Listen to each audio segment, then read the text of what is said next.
Good evening दोस्तों, आप सभी के लिए ये दूसरी वीडियो है अम्ल और क्षार से संबंधित।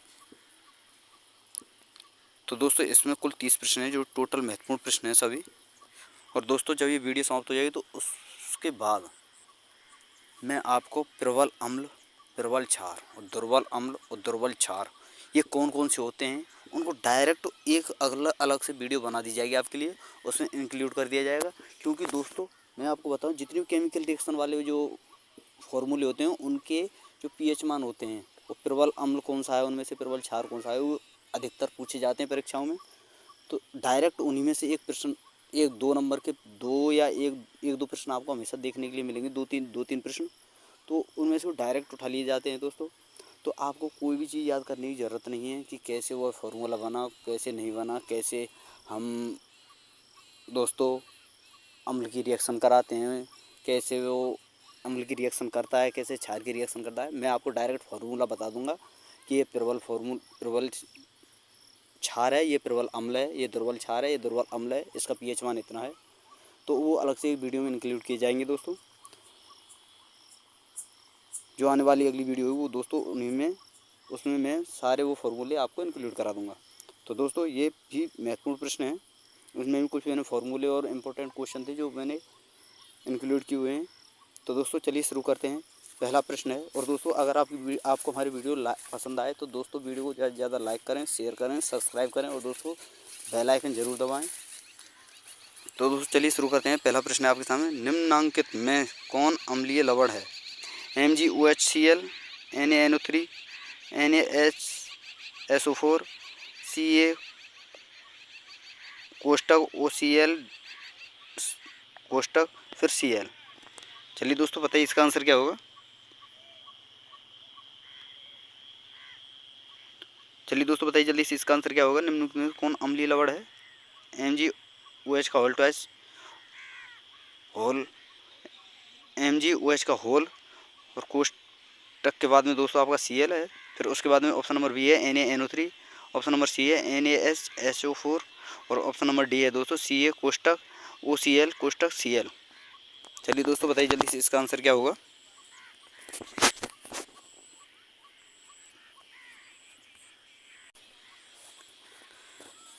तो दोस्तों मैं आपको बता दूं, इसका आंसर है ऑप्शन नंबर सी NaHSO4। दोस्तों ये आपको इम्पोर्टेंट फार्मूले हैं दोस्तों, इनको आपको याद करके रखना है क्योंकि यही फार्मूले डायरेक्ट आपको परीक्षाओं में पूछे जाते हैं कि इनमें से कौन सा अम्लीय है, कौन सा अम्लीय नहीं है। तो दोस्तों ये आपको याद रखने हैं फार्मूले।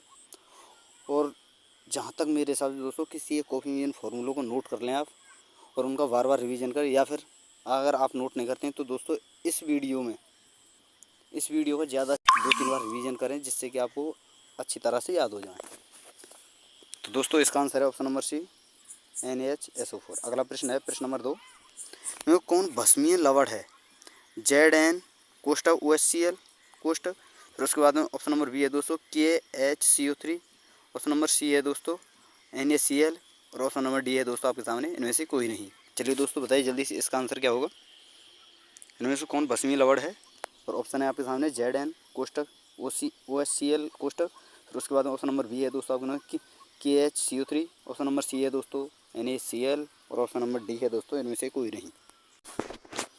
तो दोस्तों इसका आंसर है option number A Zn कोष्टक OHCl। अगला प्रश्न है दोस्तों प्रश्न नंबर 3, निम्न में से कौन सामान्य लवण है?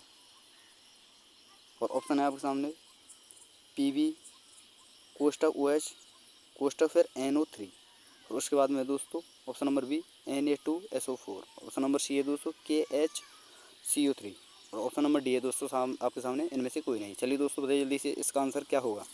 निम्न में से कौन सामान्य लवण है? तो और ऑप्शन है आपके सामने Pb कोष्टक OH कोष्टक NO3 और ऑप्शन नंबर बी है दोस्तों आपके सामने Na2SO4, ऑप्शन नंबर सी है KHCO3, ऑप्शन नंबर डी है दोस्तों आपके सामने इनमें से कोई नहीं। चलिए दोस्तों बताइए इसका आंसर क्या होगा। तो दोस्तों इसका आंसर है Na2SO4, ऑप्शन नंबर बी आपका सही आंसर होगा। अगला प्रश्न है दोस्तों प्रश्न नंबर 4, निम्न में से कौन भस्म नहीं है? CaO, NaOH, NaCl और Na2CO3। चलिए दोस्तों बताइए इनमें से क्या आंसर होगा आपका। इनमें से कौन भस्म नहीं है? CaO, NaOH, NaCl, Na2CO3। चलिए दोस्तों बताइए इसका आंसर क्या होगा। तो दोस्तों मैं आपको बता दूं, NaCl जो है वो दोस्तों भस्म नहीं है, एक उदासीन लवण है। ये दोस्तों NaCl आपका सही आंसर होगा, ऑप्शन नंबर सी आपका सही आंसर है। दोस्तों ये लवण है जो कि उदासीन है, बाकी सब आपकी भस्म यानी क्षार हैं।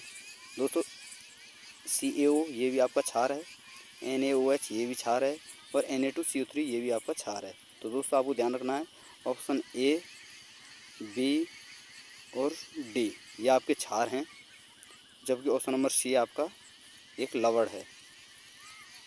ध्यान रखना है दोस्तों आपको। अगला प्रश्न है प्रश्न नंबर 5, इनमें से कौन प्रबल भस्म है? और ऑप्शन है आपके सामने NH4OH, KOH और FeOH का होल ट्वाइस, CuOH का होल ट्वाइस। चलिए दोस्तों बताइए जल्दी से इसका आंसर क्या होगा। इनमें से कौन प्रबल भस्म है? भस्म यानी दोस्तों क्षार, आपको बताना है इनमें से प्रबल क्षार कौन सा है। तो दोस्तों ऑप्शन है आपके सामने NH4OH, KOH, FeOH का होल ट्वाइस, CuOH का होल ट्वाइस। चलिए दोस्तों बताइए इसका आंसर क्या होगा। तो दोस्तों मैं आपको बता दूं, इसमें आपका आंसर है ऑप्शन नंबर बी, KOH जो कि प्रबल भस्म है। तो दोस्तों आपको ये ध्यान रखना है इनमें से कौन प्रबल भस्म है।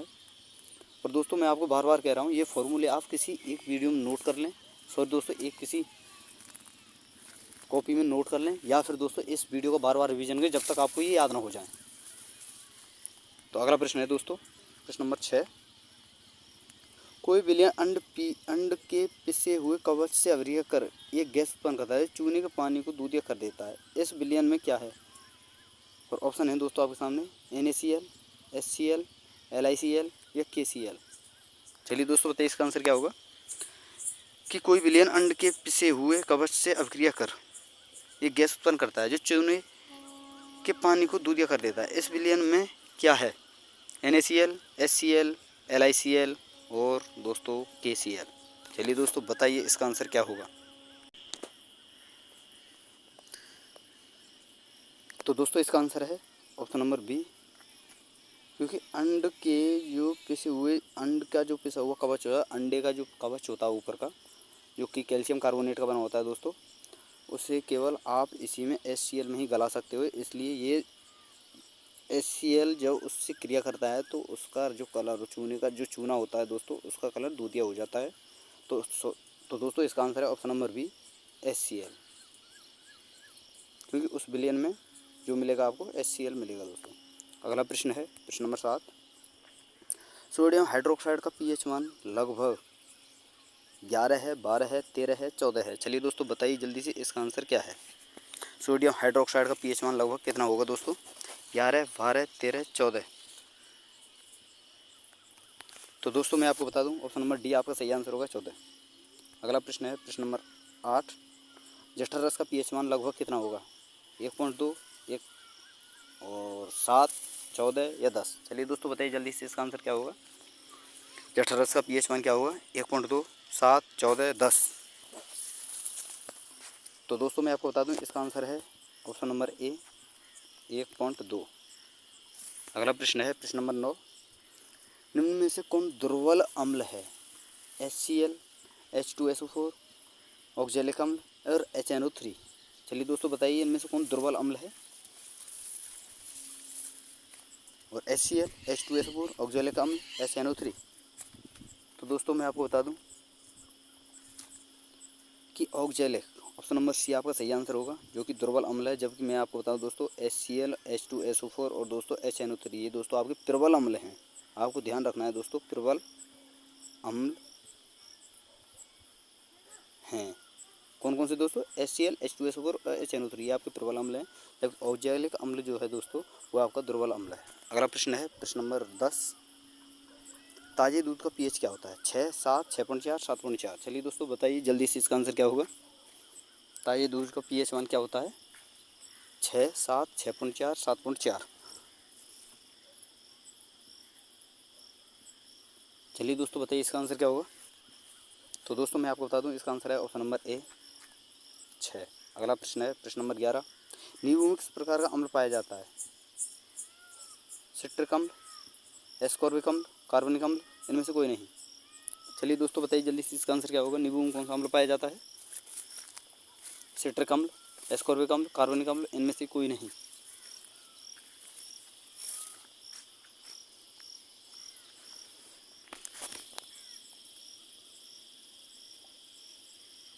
तो दोस्तों इसका आंसर है ऑप्शन नंबर ए, सिट्रिक अम्ल। अगला प्रश्न है प्रश्न नंबर 12। निम्न में कौन अकार्बनिक अम्ल है? H2SO4, HCl, HNO3, इनमें से सभी। चलिए दोस्तों बताइए इसका आंसर क्या होगा। इनमें से कौन अकार्बनिक अम्ल है? H2SO4, HCl, HNO3, इनमें से सभी। तो दोस्तों इसका आंसर है ऑप्शन नंबर डी, आपका सही आंसर होगा। क्योंकि दोस्तों आपको ध्यान रखना है H2SO4, HCl और HNO3 तीनों ही अकार्बनिक अम्ल हैं, क्योंकि ये कार्बन की रिएक्शन से नहीं बने हैं। आपको याद रखना है दोस्तों, क्योंकि ये हाइड्रोजन ऑक्सीजन की रिएक्शन से मिलकर बने हैं। अगर इसमें कार्बन का रिएक्शन होता तो ये दोस्तों कार्बनिक अम्ल होते, जबकि ये आपके अकार्बनिक अम्ल हैं, क्योंकि हाइड्रोजन ऑक्सीजन की रिएक्शन से बनते हैं। तो दोस्तों आपको याद रखना है ये दोस्तों आपके अकार्बनिक अम्ल H2SO4, HCl और HNO3। अगला प्रश्न है प्रश्न नंबर 13। टार्टरिक अम्ल किस प्रकार का अम्ल है? कार्बनिक अम्ल, अकार्बनिक अम्ल, ये भी दोनों, इनमें से कोई नहीं। चलिए दोस्तों बताइए इसका आंसर क्या होगा। टार्टरिक अम्ल जो है वह किस प्रकार का अम्ल है? कार्बनिक अम्ल, अकार्बनिक अम्ल, ये भी दोनों, इनमें से कोई नहीं। तो दोस्तों आपको याद रखना है जो कि आपका टार्टरिक अम्ल जो है दोस्तों वो कार्बनिक अम्ल है। ऑप्शन नंबर ए आपका सही आंसर होगा। अगला प्रश्न है प्रश्न नंबर 14। सिरका में कौन सा अम्ल पाया जाता है दोस्तों? लैक्टिक अम्ल, मेथनोइक अम्ल, साइट्रिक अम्ल या एसिटिक अम्ल? चलिए दोस्तों बताइए इसका आंसर क्या होगा। सिरका में कौन सा अम्ल पाया जाता है? लैक्टिक अम्ल, मेथनोइक अम्ल, साइट्रिक अम्ल या एसिटिक अम्ल? तो दोस्तों इसका आंसर है ऑप्शन नंबर डी, एसिटिक अम्ल। अगला प्रश्न है प्रश्न नंबर 15। दूध में कौन सा अम्ल पाया जाता है? लैक्टिक अम्ल, मेथनोइक अम्ल, साइट्रिक अम्ल या एसिटिक अम्ल? चलिए दोस्तों बताइए इसका आंसर क्या होगा। दूध में कौन सा अम्ल पाया जाता है? लैक्टिक अम्ल, मेथनोइक अम्ल, साइट्रिक अम्ल या एसिटिक अम्ल? तो दोस्तों इसका आंसर है option number A, option number A यानी लैक्टिक अम्ल। और दोस्तों दही में भी लैक्टिक अम्ल पाया जाता है। अगला प्रश्न है प्रश्न नंबर 16। चींटी में कौन सा अम्ल पाया जाता है? लैक्टिक अम्ल, मेथनोइक अम्ल, साइट्रिक अम्ल या एसिटिक अम्ल? चलिए दोस्तों बताइए इसका आंसर क्या होगा। चींटी में कौन सा अम्ल पाया जाता है? लैक्टिक अम्ल, मेथनोइक अम्ल, साइट्रिक अम्ल या एसिटिक अम्ल? तो दोस्तों इसका आंसर है ऑप्शन नंबर बी, मेथनोइक अम्ल, जिसे हम दोस्तों फॉर्मिक अम्ल भी कहते हैं। आपको ध्यान रखना है फॉर्मिक, अगर ये मेथनोइक ना दे तो दोस्तों आपको फॉर्मिक देगा। तो ऑप्शन नंबर बी आपका सही आंसर है। अगला प्रश्न है दोस्तों प्रश्न नंबर 17। H2SO4 एक प्रबल अम्ल है, क्योंकि जलीय घोल में यह पूर्णतः आयनित होता है, अंशतः आयनित होता है, आयनित नहीं होता और 2 चरणों में आयनित होता है। चलिए दोस्तों बताइए इसका आंसर क्या होगा। H2SO4 एक प्रबल अम्ल है, क्योंकि यह जलीय घोल में पूर्णतः आयनित होता है, अंशतः आयनित होता है या आयनित नहीं होता है या फिर 2 चरणों में आयनित होता है। तो दोस्तों इसका आंसर है ऑप्शन नंबर ए, पूर्णतः आयनित होता है। अगला प्रश्न है प्रश्न नंबर 18। इनमें से कौन अम्ल नहीं है? HCl, HNO3, H2SO4, KOH? चलिए दोस्तों बताइए इसका आंसर क्या होगा। इनमें से कौन अम्ल नहीं है? HCl, HNO3, H2SO4, KOH? तो दोस्तों ऑप्शन नंबर डी आपका सही आंसर होगा, KOH।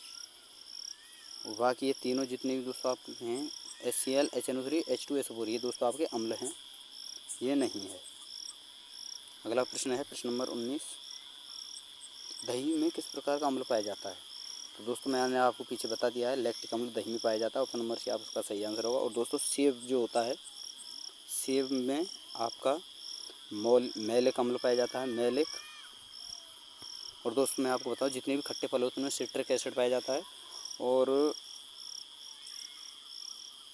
अंगूर और इमली में टार्टरिक एसिड पाया जाता है। तो दोस्तों आपको ध्यान रखना है, सेब में मैलिक अम्ल, खट्टे फलों में सिट्रिक अम्ल, जो ये रहा दोस्तों खट्टे फलों में पाया जाता है ये। और दोस्तों मैं आपको बता दूं जो इमली और अंगूर जो होता है उनमें दोस्तों टार्टरिक एसिड पाया जाता है।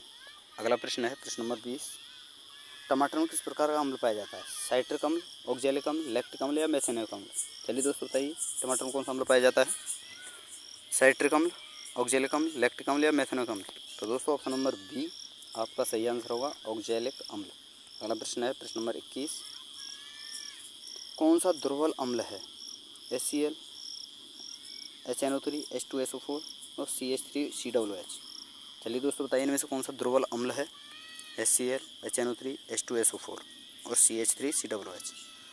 तो दोस्तों ऑप्शन नंबर डी आपका सही आंसर होगा, CH3COOH, क्योंकि ये दोनों ही प्रबल अम्ल हैं। दोस्तों आपको ध्यान रखना है ये तीनों हैं जो HCl, HNO3, H2SO4 ये प्रबल अम्ल हैं, क्योंकि CH3COOH जो होता है दोस्तों ये मेथेनिक अम्ल होता है जो कि आपका दुर्बल होता है। अगला प्रश्न है प्रश्न नंबर 22, कौन क्षारीय पदार्थ है? चीनी, दूध, चूना या दही? चलिए दोस्तों बताइए जल्दी से इसका आंसर क्या होगा? निम्न में से कौन क्षारीय पदार्थ है? चीनी, दूध, चूना, दही? तो दोस्तों मैं आपको बता दूं ऑप्शन नंबर सी आपका सही आंसर होगा। ये दोस्तों आपका क्षारीय होता है। चीनी जो होती है दोस्तों, और दूध और दोस्तों दही जो होते हैं ये अम्लीय होते हैं, और आपको ध्यान रखना चीनी हमेशा उदासीन होती है।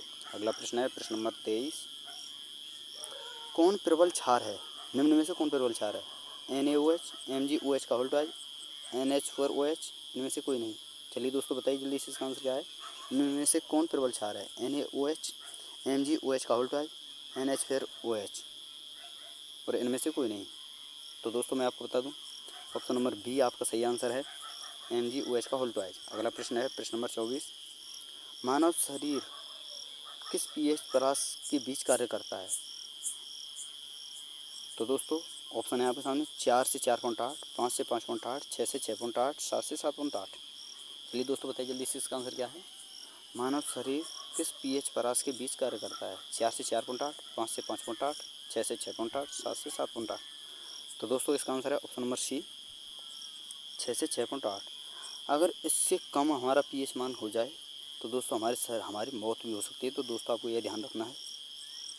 और अगला प्रश्न है दोस्तों प्रश्न नंबर 25, NaOHCaOH का होल ट्वाइज विलयन में विद्युत धारा के प्रवाह से कौन सी आयन मुक्त होती है? OH minus, Na plus, Ca plus, Na2O? चलिए दोस्तों बताइए जल्दी से इसका आंसर क्या है? और आपको दोस्तों ये फार्मूला आपको याद रखना है हमेशा। NaOH sodium hydroxide, calcium hydroxide. विलयन से विद्युत धारा के प्रवाह से कौन सी आयन मुक्त होती है दोस्तों? OH minus, Na plus, Ca plus, Na2O? तो दोस्तों इसका आंसर है option number A, OH minus. अगला प्रश्न है प्रश्न नंबर 26, अम्लीय वर्षा का pH मान क्या होता है दोस्तों? 5.6 से कम, 12 से कम, 14 से कम या 11.5 से कम? चलिए दोस्तों बताइए अम्लीय वर्षा का pH मान क्या होता है? 5.6 से कम, 12 से कम, 14 से कम या 11.5 से कम? तो दोस्तों इसका आंसर है ऑप्शन नंबर ए, 5.6 से कम। अगला प्रश्न है प्रश्न नंबर 27, नींबू रस का pH क्या होता है दोस्तों? 10, 2.2, 12 या 14? चलिए दोस्तों बताइए इसका आंसर क्या होगा? नींबू रस का लगभग pH कितना होता है? दोस्तों यहाँ पर ये भी ध्यान रखना है आपको, लगभग पूछे तो भी आपको देख लेना है उसके आसपास कितना है। तो 10 है, 2.2 है, 12 है या 14 है? तो दोस्तों इसका आंसर है ऑप्शन नंबर बी, 2.2। अगला प्रश्न है प्रश्न नंबर 28, हाइड्रो ऑक्साइड के रस का pH मान लगभग होता है 10, 2.2, 12 या 14? तो दोस्तों इसका आंसर क्या होगा जल्दी से बताइए? हाइड्रो ऑक्साइड का pH मान, सोडियम हाइड्रोक्साइड का pH मान 10, 2.2, 12 या 14? तो दोस्तों इसका आंसर है ऑप्शन नंबर डी, 14। अगला प्रश्न है दोस्तों प्रश्न नंबर 29, मधुमक्खी के डंक मारने पर किस पदार्थ का उपचार करना लाभकारी है? Baking soda, plaster of Paris, sodium carbonate, sodium chloride? चलिए दोस्तों बताइए जब मधुमक्खी डंक मारती है तो उसके उपचार में किसका उपचार करना लाभकारी होता है दोस्तों हमारे लिए? बेकिंग सोडा का, प्लास्टर ऑफ पेरिस का, सोडियम कार्बोनेट का, सोडियम क्लोराइड का? तो दोस्तों इसका आंसर है option number A, baking soda. अंतिम और लास्ट प्रश्न है दोस्तों हमारा प्रश्न नंबर 30, यदि किसी हाइड्रोजन आयन का सांद्रण 10 की घात, दोस्तों ये 10 की घात है यहाँ पर, x है, तो उस घोल का pH क्या होगा? -x, x और दोस्तों ये आपका 1/x या इनमें से कोई नहीं। चलिए दोस्तों बताइए इसका आंसर क्या होगा। यदि किसी हाइड्रोजन आयन का सांद्रण 10⁻⁻x है तो उस घोल का पीएच क्या होगा, -x, x या 1/x या इनमें से कोई नहीं। तो दोस्तों इसका आंसर है ऑप्शन नंबर बी, x। और दोस्तों मैं आपको बता दूं, आपको ध्यान रखना कभी भी इस प्रकार का प्रश्न आए, यानी 10⁻−2 या 10⁻−3 या कितनी भी घात जो होती है दोस्तों, यही जो हमारा जो ये घात होती है दोस्तों, यही पीएच होता है। तो आपको ध्यान रखना है दोस्तों, जब भी आपका पीएच पूछे घात के रूप में, तो आप और आपसे ये पूछे कि उसका पीएच क्या होगा, तो दोस्तों यही जो घात होती है वही आपका पीएच होगा, आपको ध्यान रखना है। तो थैंक यू दोस्तों, अगर वीडियो हमारी आपको पसंद आई तो वीडियो को ज़्यादा से ज़्यादा शेयर करें, लाइक करें, सब्सक्राइब करें और दोस्तों बेल आइकन दबाना ना भूलें। और दोस्तों आप हमको जितना सपोर्ट करोगे हम आपके लिए, तो दोस्तों हमें भी उतना ही मोटिवेशन मिलता है। तो दोस्तों वीडियो को लाइक ज़रूर किया करें। और दोस्तों आपके और पास जितने भी दोस्त हैं, आपके जितने फ्रेंड हैं दोस्तों, उन सभी से हमारे चैनल को सब्सक्राइब करवाएं, ताकि उनके पास भी हमारी आने वाली वीडियो का नोटिफिकेशन सबसे पहले पहुँच सके और हमारी इन वीडियो का लाभ प्राप्त कर सके। तो थैंक यू दोस्तों, हमारी वीडियो देखने के लिए धन्यवाद आप सभी के लिए। फिर मिलते हैं एक अगली नई वीडियो के साथ, जिसमें मैं आपको प्रबल क्षार, प्रबल अम्ल, दुर्बल क्षार और दुर्बल अम्ल की लिस्ट जारी कर दूंगा दोस्तों, और वो आपको याद भी रखने हैं। तो थैंक यू दोस्तों, हमारी वीडियो देखने के लिए धन्यवाद आप सभी के लिए।